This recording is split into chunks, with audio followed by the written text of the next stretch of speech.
This is Grandmaster Boris Alterman and you're watching Gambit Guide.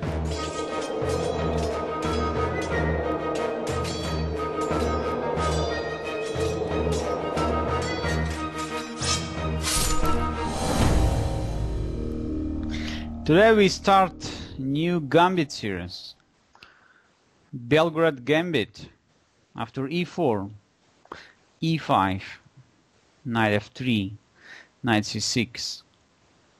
So for reaching the standard position of the Scotch, we usually play d4. However, if you like to reach the Belgrade Gambit, you have to start with knight c3. And only after knight f6 to move your pawn forward after d4. So after e takes d4, we have more or less two options. So one is the most playable, is knight takes d4 already. The theory of this line was developed more than 100 years ago, and still no much news on this direction after the black's best reaction, which is bishop b4, after which white is just only getting slightly better position in case of knight takes c6, b takes c6 and bishop d3. However, just after the Second World War, the Yugoslavian chess players were looking at this position and discovered quite interesting opportunity for white to play knight from c3 to d5, which we call today the Belgrade Gambit.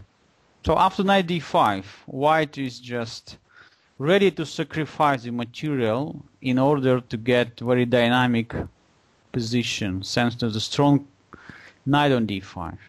So the move like knight takes e4 we will examine later on, but before I would like to show you a few interesting opportunities. So how not easy to play in this position for black, even just after 5 moves. So the reaction of black in order to stop bishop g5 idea, so to stop the pin and to play a move like h6, just cannot be recommended. The point is that black is just losing the time, and white immediately could play in such a position. Bishop f4 after d6, knight takes d4, and the position is quite dangerous for black, because in case of knight takes e4, white has quite unpleasant move knight b5, threatening the c7 pawn. If in this position after knight takes d4 black is trying to play knight e5, aiming to send away white's knight or to exchange this knight after c7, c6, this would lead to the great troubles. After bishop takes e5, d takes e5, and now white is just continued developing his pieces by bishop b5 check. So strangely enough, black is in big trouble already here. Let's understand what's the problem. First of all, hardly even we can play c6, because it leads to the immediate knight takes c6, b takes c6, bishop takes c6 check, aiming the rook on a8, bishop d7, and after bishop takes a8, black is losing the material, since queen takes a8 could be met by simple fork knight c7 check. So in order to complete all these lines, we can understand that same knight d7 also would lead to the material lose after bishop takes a8. So it's quite clear that black just cannot accept the sacrifice on c6. It means that after bishop b5 check is necessary to play or bishop d7 or knight d7. So first of all, after bishop d7, black is getting into a very unpleasant situation. After bishop takes d7, queen takes d7, knight takes on f6, g takes f6, and next move is knight f5. So despite the fact that material is still even, black's position is very, very difficult. White is having just knight on f5 forever, which is definitely much stronger than black's bishop on f8. So for black is just also in the middle game and also in the game, in the end game, just quite difficult to find any serious counterplay because his king side is so exposed. So in that case you can ask me, so why not to play just simply knight d7? Just locking all the opportunity from white side, looks like. However, in that case, white has just very nice and very unusual shot which just immediately finishes the game. Can you find it? White to move and win.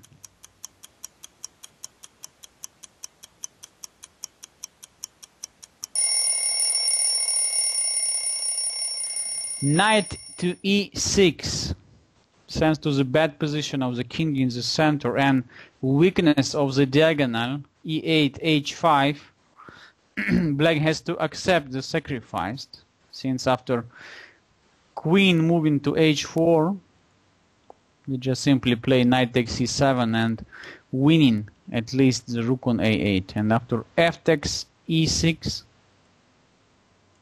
white is coming with a checkmate by queen h5 check, g6 and queen takes g6. So fast the game could be finished in the Belgrade gambit after just only a few very inaccurate moves. So it becomes clear that with moves like h6 wasting the time, black just cannot play in the Belgrade gambit and he has to look for the better alternatives. Let's look once again the starting point. e4 e5, knight f3, knight c6, knight c3, knight f6, d4, he takes d4, knight d5. So, as we saw before, h6 is quite dangerous. The idea to develop the bishop to the long diagonal after g6 is also cannot be recommended. White simply gets very promising position after bishop g5, pinning the knight. Bishop g7 and after knight takes d4. White is keeping quite serious pressure in the center. Castling short side, and here even knight b5 is quite unpleasant. So for black it's very difficult to protect the pawn on c7. So we'll look at this position that h6 and g6 cannot be recommended. So black can try in such a situation immediately to exchange the white's knight on d5 after knight takes d5, e takes d5, and try to play for material advantage. Try to win the pawn on d5 later on by bishop b4 check, bishop d2, bishop takes d2, queen takes d2. So all line is forced. Queen e7 check, bishop e2, and now knight b4.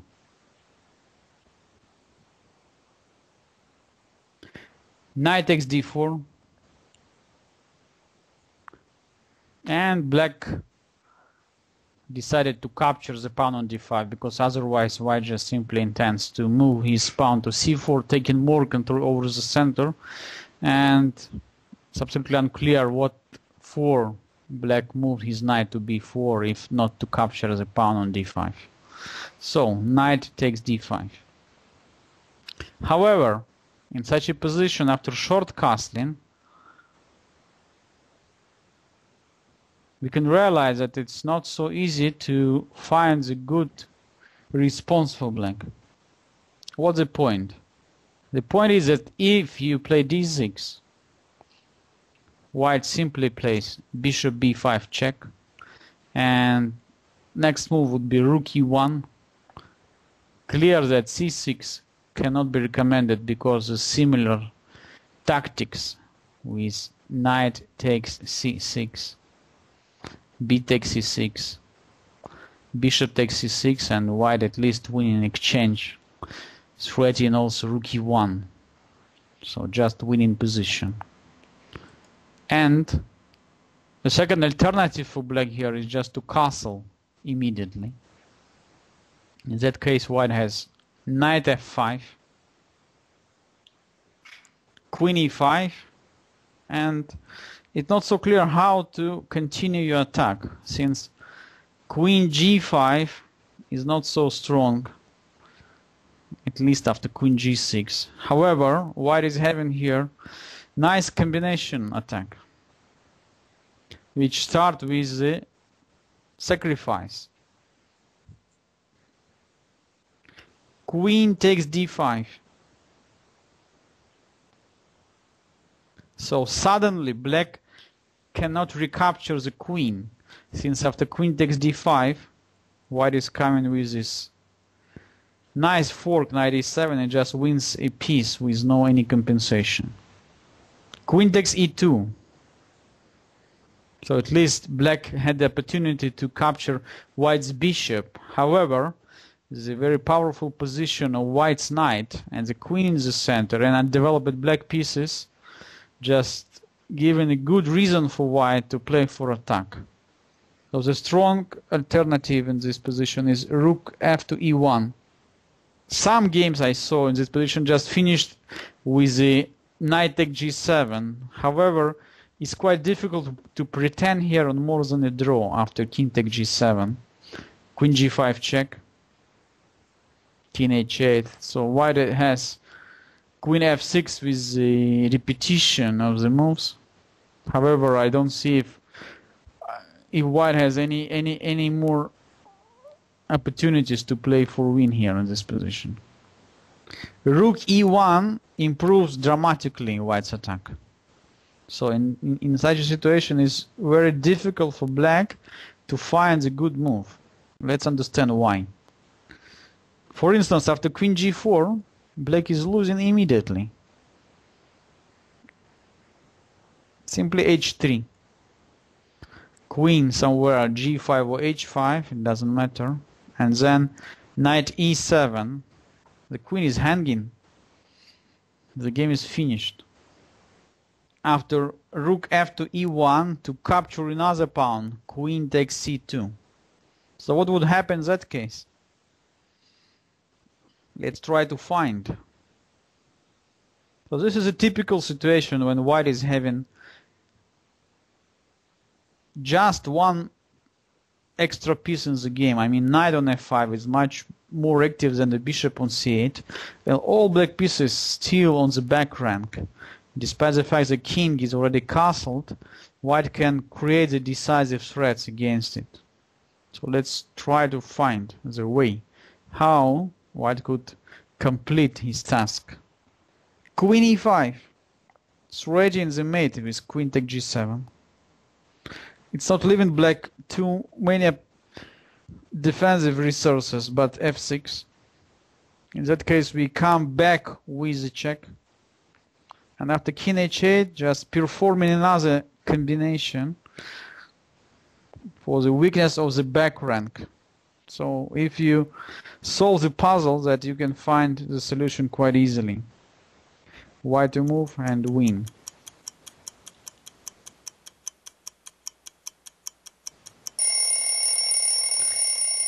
Queen f7 sends to the tactical nuance, black cannot accept the queen sacrifice. Queen just cannot be captured. After rook takes f7, white is winning immediately with rook e8, and this is a check and mate. And the only move in such a position is rook g8, after which white is just winning by force after rook e8.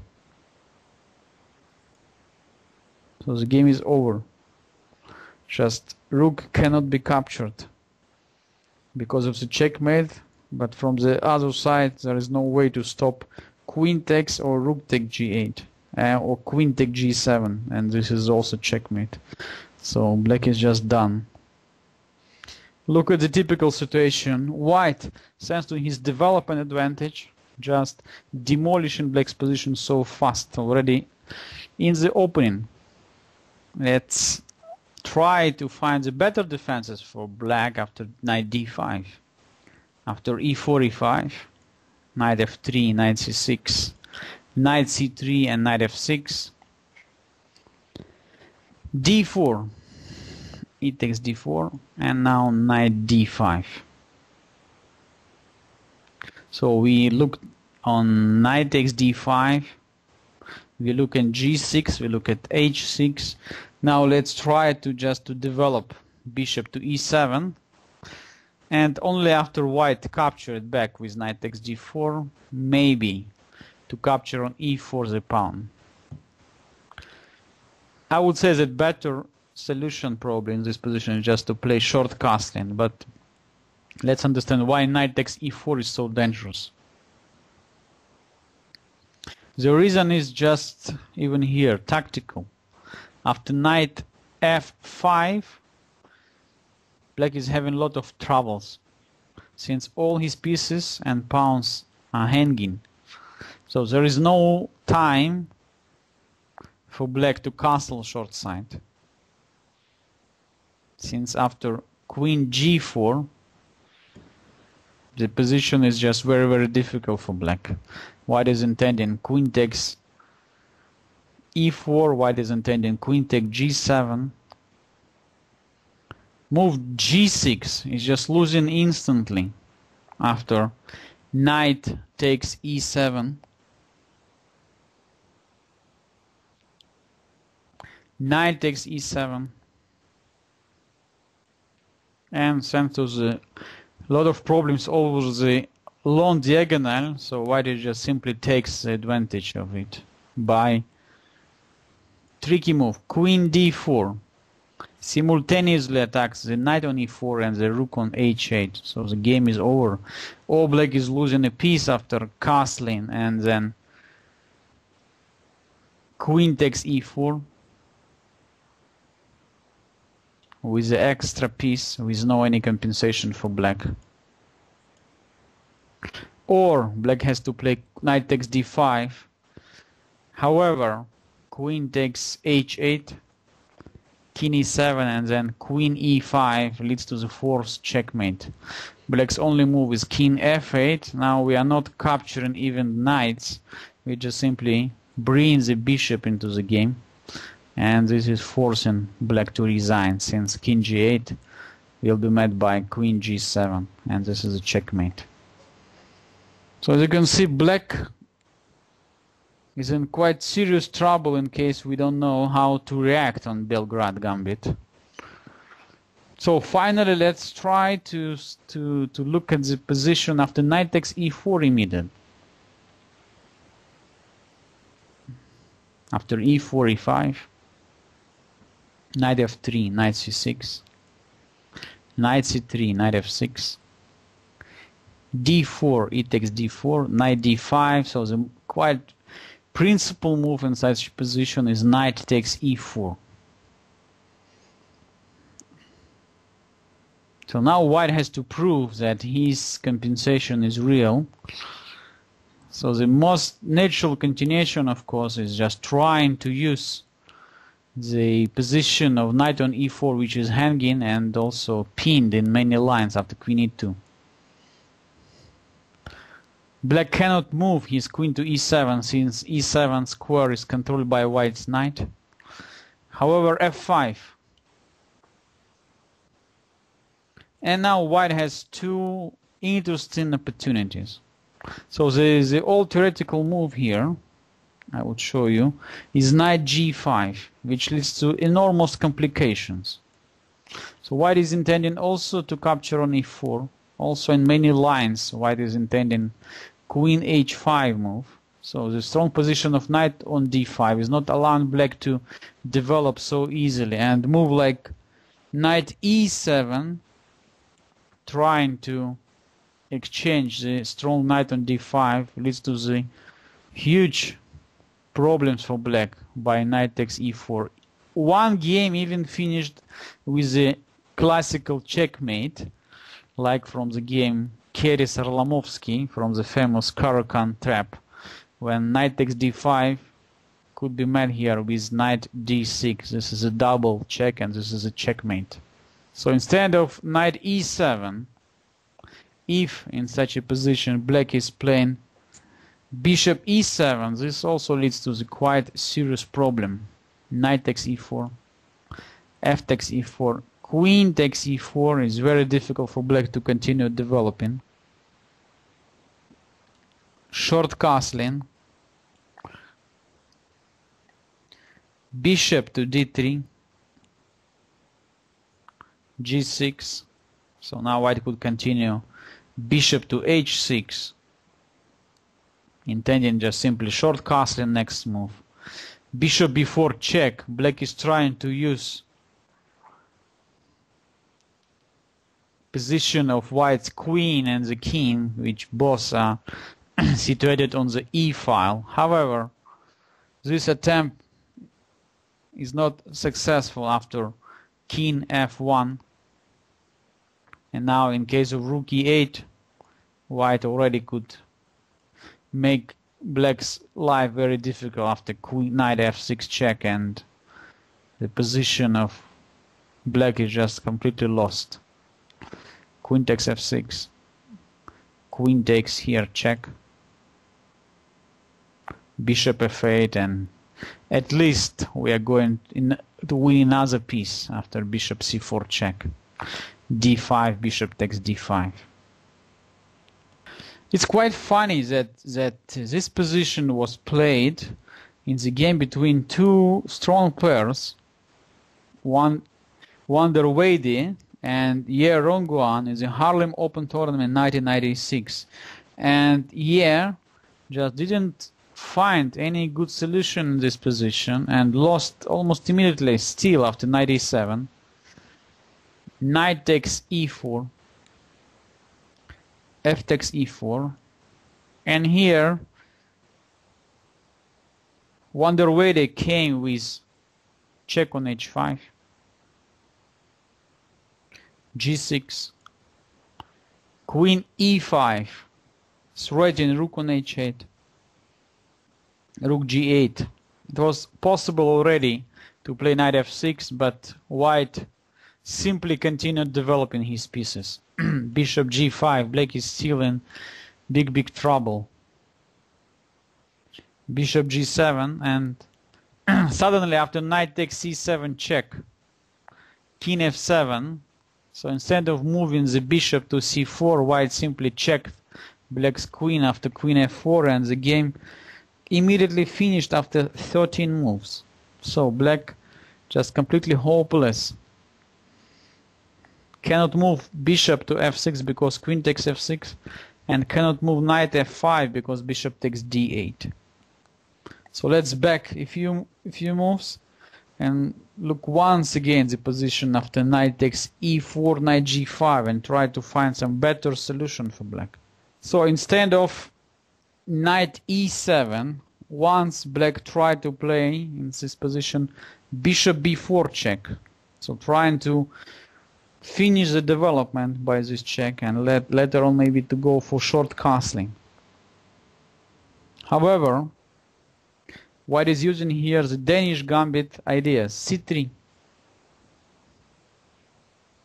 d takes c3, b takes c3. So black has to move his bishop, and once again white is intending to capture on e4, and then queen h5 or queen takes e4 with a serious initiative, because black's king is still in the center.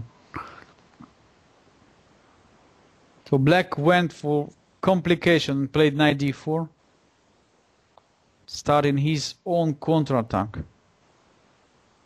Queen h5 check, g6, queen h4, threatening finally to capture the knight to b4, the bishop.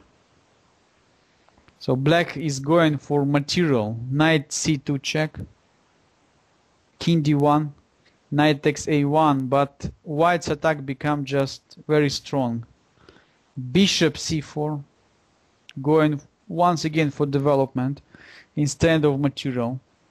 Bishop e7, black is trying somehow survive this attack, but white just moving the last piece in the attack, rook to e1. So all white forces almost takes part in the actions against the black's king. c6. So now white came with the queen sacrifice. Knight takes e4. So all is happening in the game between Cornley and Carosconi in the Budapest Open Tournament in 1986. After bishop takes h4, knight d6 check, king f8, bishop h6 check, king g8, and finally knight f6, and this is a checkmate. So same situation would happen after knight e7, because this is also the checkmate. So enormous complication happened after knight takes e4, but I will show you that the situation even there is not so simple. So just in our first lesson we were studying interesting ideas and which happen in the Belgrade gambit. So white is trying to use dynamic activity of all his pieces, especially the knight on d5, and trying to attack the black's king, which is still in the center. And that for this reason white is ready even to sacrifice his center pawn on e4. So you can see that it's not so clear how to react for black in this complicated situation of the Belgrade gambit. So that's why Belgrade gambit became quite popular, let's say maybe 30-40 years ago. It was just played even on the serious level, and I found just many games which Belgrade gambit used to play even by strong masters and even grandmasters. Even today, I found a few games played by grandmaster. So this interesting opening line we are going to continue studying the next week. So I would like just to explain more about today's theory. So how today we are going to fight against the great white's ideas. If you have any question regarding the Belgrade gambit or about the gambit guide, the general course about how to play aggressively and in the opening and how to surprise the opponent, so you can leave me a message on ICC. See you next week.